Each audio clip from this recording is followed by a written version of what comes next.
A responsabilidade tributária solidária está prevista no artigo 124 e 125 do Código Tributário Nacional.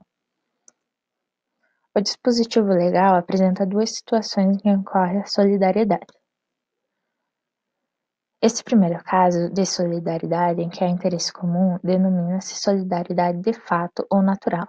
Nessa solidariedade, duas ou mais pessoas se tornam obrigadas ao cumprimento de uma mesma obrigação tributária, por terem interesse comum na situação. O interesse comum pode se dar, por exemplo, quando uma propriedade pertence a mais de uma pessoa. Nesse caso, a obrigação de pagar IPTU é solidária entre eles. O segundo caso, em que as pessoas se tornam solidariamente obrigadas por meio de previsão legal, denomina-se solidariedade de direito ou legal.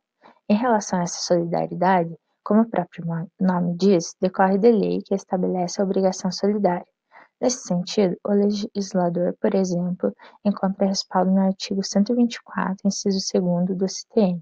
Se quiser obrigar diversas pessoas ao cumprimento de determinada obrigação tributária para dar maior garantia ao recebimento do crédito tributário.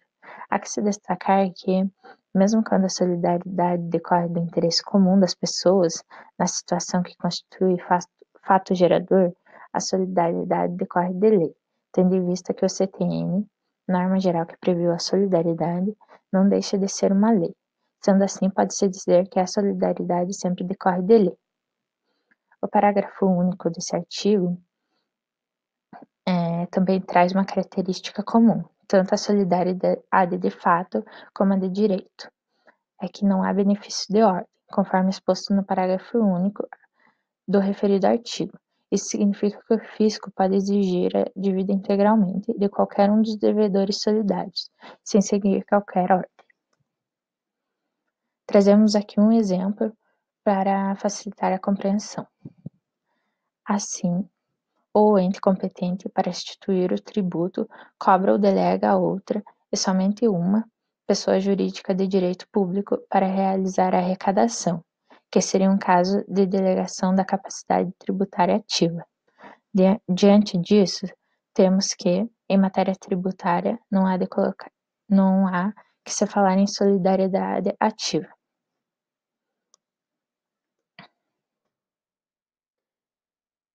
Vamos ver agora os efeitos que a solidariedade produz, os quais foram previstos no artigo 125 do CTN.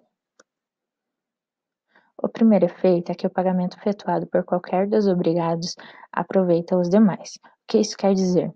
No exemplo, se Carlos pagou R$ 1.000, não cabe ao fisco exigir o valor em duplicidade dos demais devedores, pois a obrigação tributária já foi satisfeita em sua totalidade.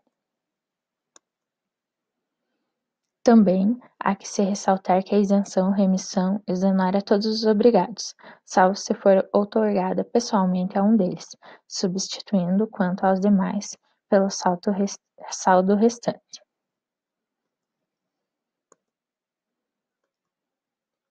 Deve-se diferenciar o benefício fiscal, objetivo e subjetivo. Quanto à isenção, por exemplo, é objetiva, isto é, relativa ao objeto. Ela reduz a dívida como um todo. Logo, todos os obrigados deixam de ser devedores. Por outro lado, se a isenção é subjetiva, beneficiando apenas um dos obrigados, os demais continuam devedores do valor restante da dívida tributária. Mais uma vez, vamos utilizar o exemplo dado. Se uma lei isenta determinados imóveis do pagamento do IPTU, e o imóvel de Carlos, José e Bruno se enquadram nas características legais, todos são beneficiados pela isenção. Por outro lado, se José é portador de necessidades especiais, a lei isenta tais pessoas do pagamento do IPTU. Podemos dizer que a isenção foi outorgada pessoalmente a José. Nesse caso, ele deixa de pertencer à relação jurídico-tributária, juntamente com o valor do imposto que correspondia à sua cota, R$ 700. Destaca-se que a solidariedade continua a existir em relação a Carlos e Bruno, sendo que o valor total da dívida passa a ser R$ 300. A interrupção da prescrição em favor ou contra dos obrigados favorece ou prejudica os demais. Esse terceiro e último efeito da solidariedade é um pouco mais complexo.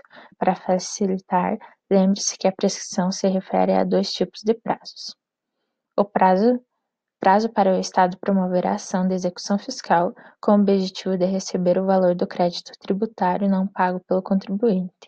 E 2. Refere-se ao contribuinte que pagou tributo maior e deseja a restituição da diferença, sendo que o prazo para ajuizar a ação anulatória contra a decisão administrativa que denegar a restituição.